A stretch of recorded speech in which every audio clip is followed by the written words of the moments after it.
Hi, I'm Rick Anthony, and welcome to the Someone You Should Know podcast, the podcast that focuses on musicians, authors, and interesting people. We like to say we're making a difference one artist at a time. So sit back, have a cold one, and get ready to meet someone you should know. Today's guest will benefit nearly any musician listening in today and also shed some light on the music industry.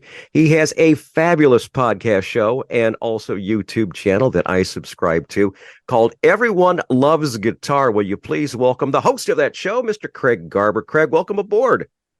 Thanks. Kind words, Rick. Thank you very much. Thanks for having me here. It's funny, Craig. I actually stumbled across your podcast while I was doing research for a guest that I had on recently, Dave Fowler, bassist of Artemis Pyle Band, and also Dolly Parton's road managers and such. Can you tell us about your show? If anyone who would like to go ahead and check this out, I want everyone to subscribe to your show, but give them kind of a rundown of what they could expect if they check out your show.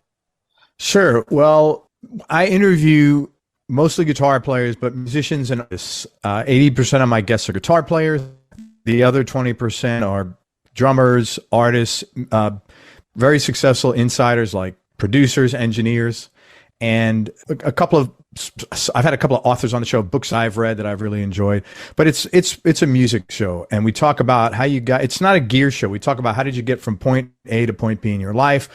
What were the highs and lows and how to overcome obstacles? And I'm always interested. I talk about a lot of the stuff, honestly, that I'm kind of curious about because like a lot of people, I one of those people that always thinks, man, I got to make up for lost time. And I think anybody who's maybe a little driven or ambitious feels that way. So I'm always looking for nuggets. Someone tells me something, just because it's there in music, you could apply it to other areas of life, other businesses. So I'm very interested in how in people's journey. I find that really interesting. And that's what we talk about on the show.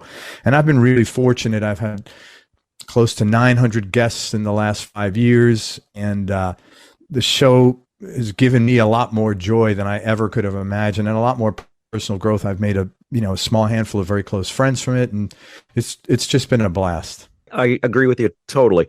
This show that I'm doing, the Someone You Should Know podcast, was actually a show that I had done on a radio network, on the All-Star Radio Network back in the late 90s. And I just retired, by the way, after 40 plus years in radio. I finally retired. Well, congratulations to you, man. And this is my nicotine patch to keep me from asking to go back on the radio. Well, good for you. You need to do something. You hear so many stories of people that retire and then they're miserable or they're dead shortly afterwards because the work was everything, And that's just it as far as, and you and I both have been blessed to talk to countless musicians in our career. The reason I did this particular show is I was talking to my wife about the people that I've interviewed and such. She's, you got to write a book. And I said, no, I don't write a book. She said, well, you got to do a podcast then. And I'm going, okay, I could do a podcast. I think I could do a podcast. And I got a chance to reconnect with a lot of musician friends that I've known through the years. And it's just so much fun. The question I have for you is, first interview that you did, the first musician you interviewed, and were you nervous? Well, the first musician I interviewed was, I had no background in music. I knew nobody in music. I had only started playing guitar a year before that when I was, 54, 55. Mm-hmm. And so nobody knew me. Anybody. I knew a kid in Nashville. Maybe I was taking some music lessons from him at the time. And so he turned me on to some other young kids his age that had just graduated from Belmont and had started their career. And so I was interviewing people that were doing weekend fly dates in country music for the most part, young kids. And was I nervous? Not really. No, I was not nervous because I don't really get nervous on a lot of stuff. I'm not really, all I could do is the footwork. I can't control the output, so I just sort of let it go and do the best I can. And that's it. Awesome. You're doing a great job too, by the way. I've only been doing this for 5 years. Thank you. Like I say, I've been doing this for 40 plus years, and you're a seasoned veteran, man. So kudos to you. Your show is fabulous. Thank you. And what's your research process is when you actually research for a guest? What's your process? Yeah, it's interesting. It depends on if I'm familiar with the guest or not. So if I'm familiar with the guest, when I say familiar with them musically, if I'm very well versed, which 900 guests, I'm probably not. The larger, as the more people you have, the more you realize how little you know about. Might know a lot. like a whole world. And that's part of the joys of running this show. My musical vocabulary, my musical knowledge is really expanded. But if it's someone I know, I'll go back, and I already have listened to their catalog and I know it. And so I'll just go through some of the favorite songs, and I'll I'll have some questions ready about that. But then I have to go into their background, and this is universal for both people. If I don't know them musically, I try to listen to the whole catalog, because I think it's a journey.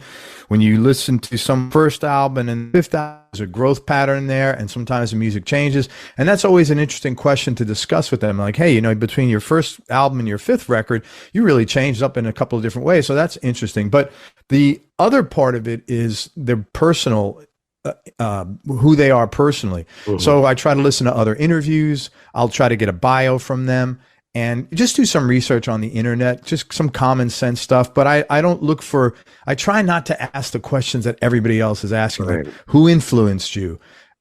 Stuff like that. I'm not a gear guy. We'll talk about the guitars they're playing, but I'm not going to say, what pedals, what's your favorite? Rarely will I do that. It's more of a personal thing. I'm trying to find out, like I said, what makes them tick. And so I'll look for things along their journey that I'll read about.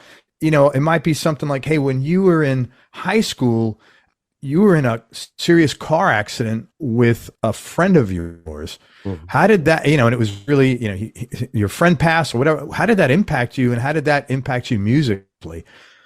Hopefully there are more positive things. I just, kind of pulled that out of my head, but I try to look for the unusual and to see how those things impacted your life, because that thing that really make you, not the everyday stuff. One thing that I always found is I try to find a common bond with my guests. And I'll never forget, I was allotted 15 minutes to talk to country singer Aaron Tippin. And the common bond was both he and I were pilots at the time. So we started talking about the aircraft. Oh, wow. And almost forgot about promoting the record. so oftentimes you just got to find out something that you have in common with them. And a lot of guests I've had they started off in the military. And I did 20 years in the Air Force for Armed Forces Radio and Television and such. And so it's just those common bonds. Hey, man, thank you for your service. Well, there's no problem at all. No problem. I enjoyed doing it. I was a dumb disc jockey for most of that, like Adrian Cronauer. So here's one. Here's one for you. 900 interviews in. Was there one particular guest that you actually, when you finished the interview, going, wow, that was really a great interview? There's been I know it's kind of hard picking out it's like which one's your favorite child, right?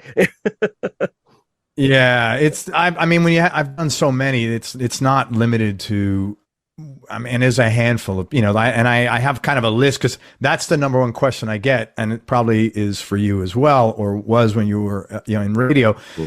What's your favorite? There is no favorite, mm-hmm. How can I tell, is Steve Hunter's interview better than Steve Morse's? There's certain interviews that are really touching. I've had some people on the show really talk about some very traumatic childhood trauma things, like sexual abuse. Of course, a lot of people talk about their story about getting sober, which I really respect. And I understand that. I've had family members, involved in addiction. And I think everybody in America has had or knows somebody or has a family member that's, gotten involved or had troubles with drugs or gambling or whatever the addiction was. And so those stories are kind of meaningful to me, because I appreciate that someone's done enough work to be open about a journey like that, which is not easy. I had a guy on my show named Joel Wilkins. He's a luthier and works on primarily vintage Gibsons and Fenders. And this was really wild. He sends me his bio, and in his bio, he talks about how when he was 18, he was a car aficionado, and he got into a terrible automobile or motorcycle accident, and he's a paraplegic. Wow. And I was like, no, I never knew that. And so I really respected that I didn't know that, because that's not his identity. Right, exactly. He has managed to somehow overcome that, and still he's him. He doesn't lead with that. Nobody ever knew. And I asked him if of course beforehand, I said, can we discuss that? I wouldn't just start talking about that. Mm-hmm. And he said, yeah, sure. And so that was a really good interview. And I've had here's one story that like I was crying when the guy told it to me. I had a guy on my show called Al Berry, and out of LA. He's a session bass player, and he grew up in Philly. He was raised by his grandmother and grew up in the hood, and he was out in the, he's probably 11 or 12 years old or something like that. Young kid, tiny little kid he was at the time. And two of the neighborhood kids came around and sexually abused him. Oh my. And fast forward 7 or 8 years, 17, 18 years old.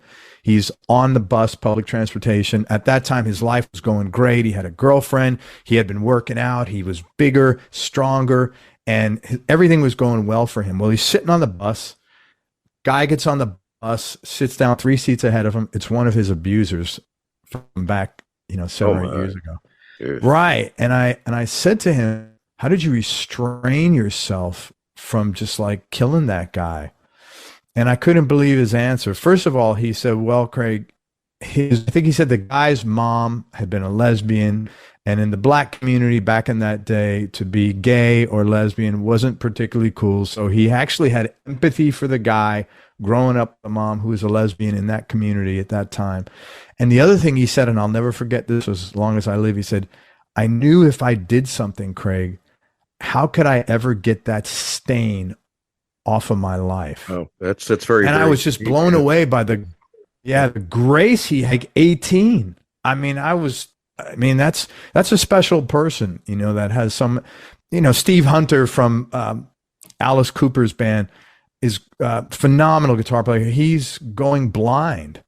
I mean, he's legally blind now, but and the grace that he handled that, we discussed that. I was just like, so, it keeps me in a pretty good state of gratitude. I mean, we've all, you live long enough, you have trauma of some sort, you have stress, highs and lows, right. But it really keeps me in a state of gratitude, seeing a lot of the class and dignity and grace that people have when they're handling their challenges, so that's another thing I like about it. And it's amazing when you interview something, you're always growing yourself. You're learning from them. Yeah. And you just started guitar at the age of 52. You've learned a lot. How has that changed the way you're playing now with talking with all these different people?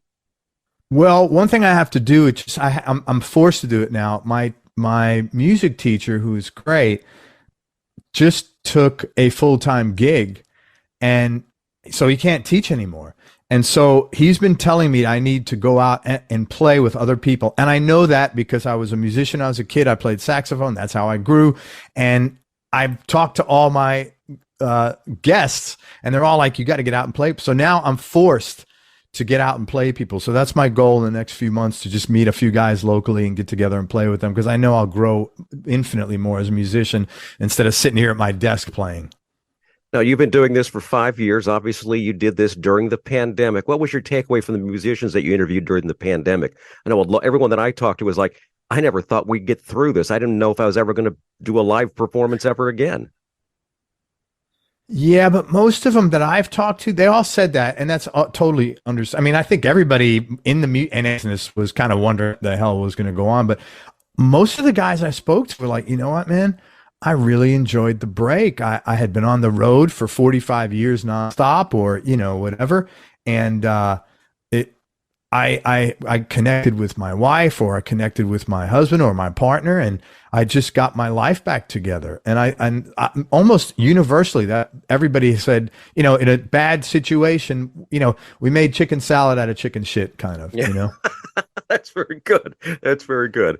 Awesome. Very, very good. Well, yeah, that was the one thing that the big takeaway I got was a lot of them were just afraid, hey, I got bills to pay. I've got people to pay. How am I going to, actually come back out of this? Here's one for musicians listening in. What are some business moves successful musicians have made to survive and succeed? Okay. There's a couple of things come to mind. The first is, early on, they said yes to everything. When you're starting, you have to take as many opportunities, and you should take as many opportunities as you can, both to get your name out there, but also for your own knowledge. You don't know what you don't know. So you take a country gig, you take a a jazz gig playing at a club on a Thursday night. I've had a lot of guys, they don't have any gigs, so they become a guitar tech, and then they become a guitar tech. Then the guitar player bails out, or he's got another gig, and all of a sudden playing in the band. That happened with Billy Howard, and he was playing with Nine Inch Nails, and so, So, I mean, just take as many opportunities as you can. Don't say no. There's three things they always say. There's three things that make a gig worthy. It's the hang, who you're with on the bus 24 hours. Music is not a glamorous job. It's a glamorous job for 90 minutes a day, or 90 minutes 2 or 3 days a week. And the rest of the time, it's like you're on a bus. It's not fun. It's not comfortable. So the three things are the hang, the money, and the quality of music. And that what I typically would hear is that if you need to have 2 out of 3 of those. So it's either got to be great people and great music, or great people and great money, or money,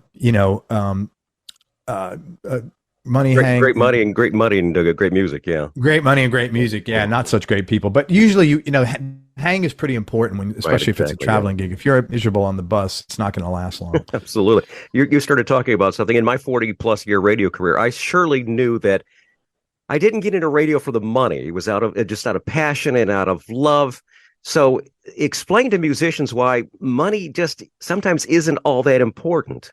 I don't think you could be creative for money. It's not the driving factor that's going to make you successful or not. The sweat equity that you put into something is in a creative business is going to make you successful, if you're lucky enough.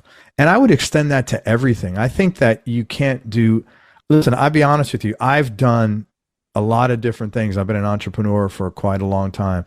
And to be 100% truthful, there's nothing I've done until this podcast that I really did because I was super passionate about. It was like I was good at it, and it was a way to make money. But now doing this show, and now we just started another business. We're about ready to launch it in 2 weeks that spun off this show. The passion I have, it's a different level of joy. I can't even explain it. It's just you got to enjoy what you're doing. And I tell my kids that, and I'm really glad I learned it firsthand, because all my kids are doing things that they like, and that makes me happy. I'm glad that they're because work is work, right, man? There's no use being unhappy when you're working if you can be happy instead. So bring up for joy. That's what I say. Absolutely. If you're not enjoying the job, why are you doing it? Other than it must be for money or something like that. It's got to be something else driving you. You've been on the show for 5 years now. When did you actually start see the change as far as that goes? My show has only been around for 40+ episodes right now, twice a week. So it's been around for 20 weeks or so. When did you start seeing the big difference and, things actually really coming into play where you were starting to get better guests and more money? I don't know, 2 or 3. See, in the beginning, I was doing a show A. Mm-hmm. So I was just cranking shows out, because I knew I wanted to build this thing I wanted to get a lot of velocity and get the plane lifted off the ground. So I did that by, doing a lot of shows. But I would say maybe after 400 or 500 episodes, and at that point, I started getting slowly some people started bringing me guests, like PR people, and that has continued today, and that's how I get a lot of the bigger names from PR people. And I have a good relationship with a small handful of PR people because I have a weird way of working, which I don't really want to get into, but it's not along the lines of how they typically work, but they know if I say I'm going to do something, it gets done. You built up your credibility and such. Yeah. Yeah. And it gets done. I keep them in the loop. Yeah. They know I'm not going to screw anybody around, and I'm grateful that they think of the show. So it's not an issue. Right. That's one of the things about my show, particular thing. Right now, I'm not worried about making money.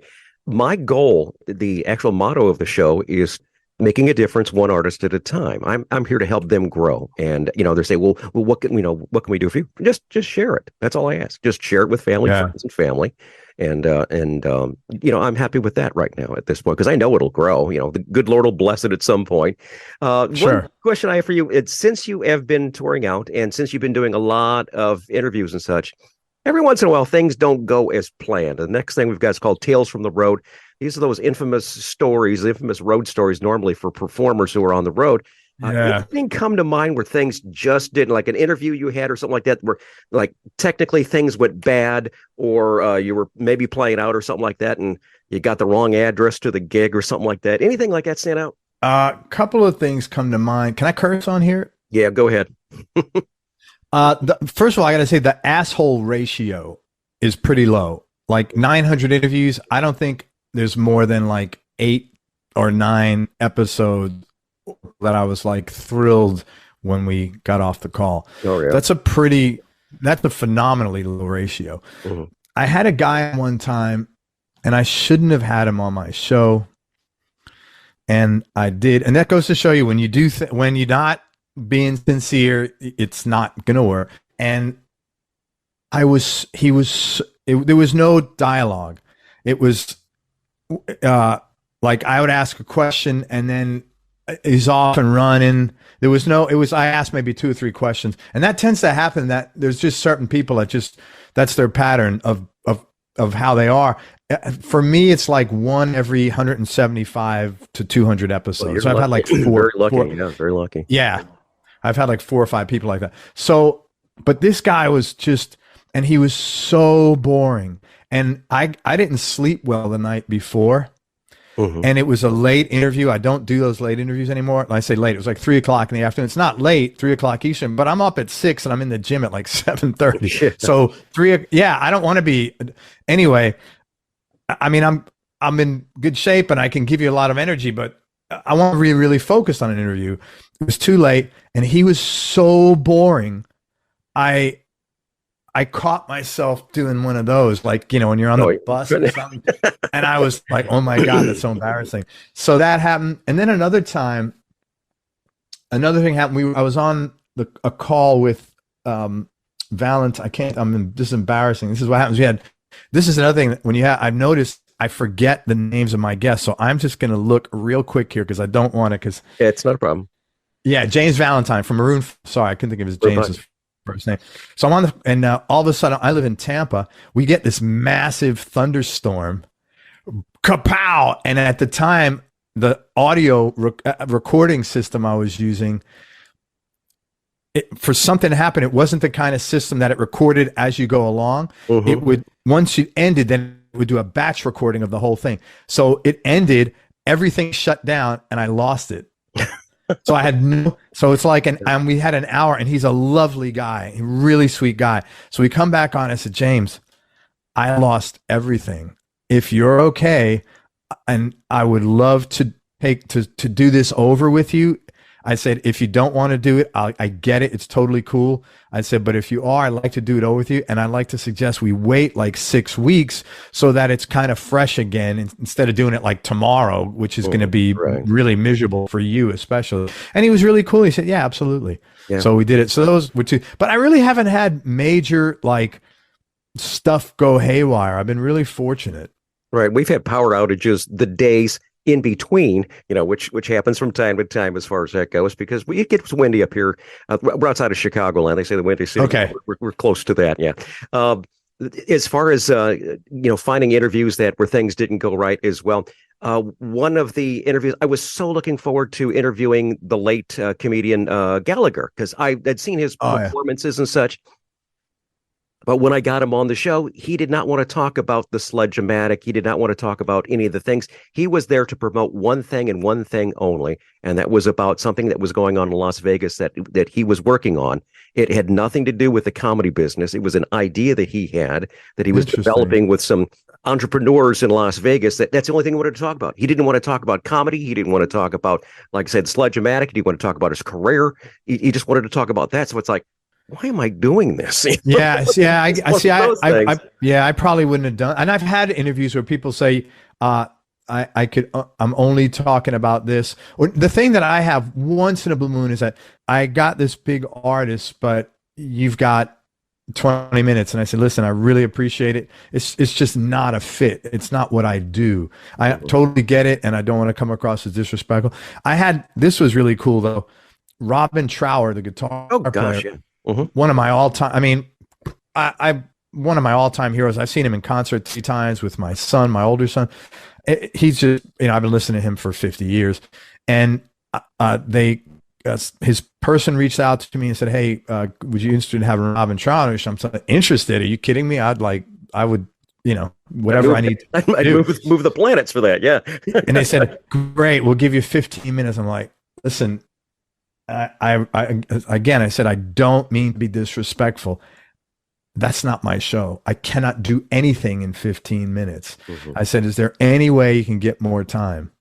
And they came back and they said, "Well, Robin will give you a half hour." And I said, "Okay, normal person, I would say no. Robin Trower, I just have such a love for his music that even if I could just ask him a few questions and let him know, thank you for all you've done musically, that would be rewarding for me." And I thought it would be a decent show. And it turned out, I think he stayed on about 45 minutes. Wonderful. That's nice when you get a situation like that. I was so grateful. Before we go, let's go with links. And I know you've got some merch now. I see your little thing behind you. It's your merch page. Let's talk about your merch. Let's talk about your podcast page and also your YouTube page. By the way, these will all be in, if anyone's listening in the car right now, these will all be in the show notes below. So when you can pull over and safely look at that, because I definitely want you to follow this guy. I'm following him. You're going to love him. So make sure you do that.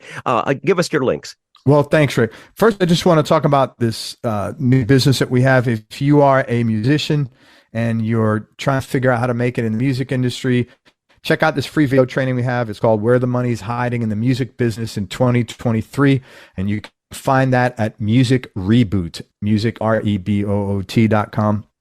You can find this show online anywhere podcasts are distributed, or wherever you listen to your podcast, at everyone or at everyonelovesguitar.com.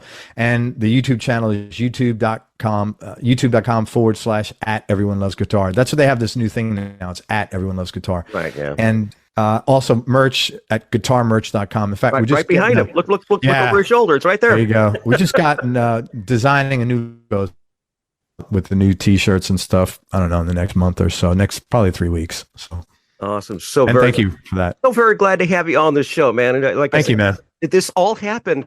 It's strange because I did this and I'm going, wait a minute. I saw the title and I'm going, wait a second. I know this. This is a guy I got coming up.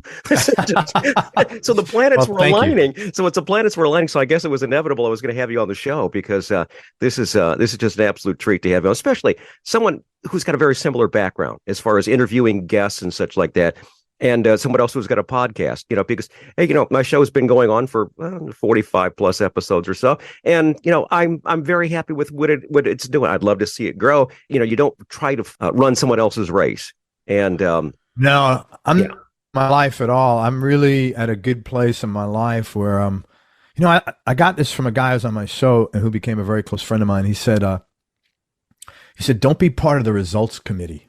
And I love that. And, religious, but from a spiritual standpoint, when you let stuff go and just let it go to a higher power, for me, I had always been so willful my whole life, very driven and wanting to make things happen.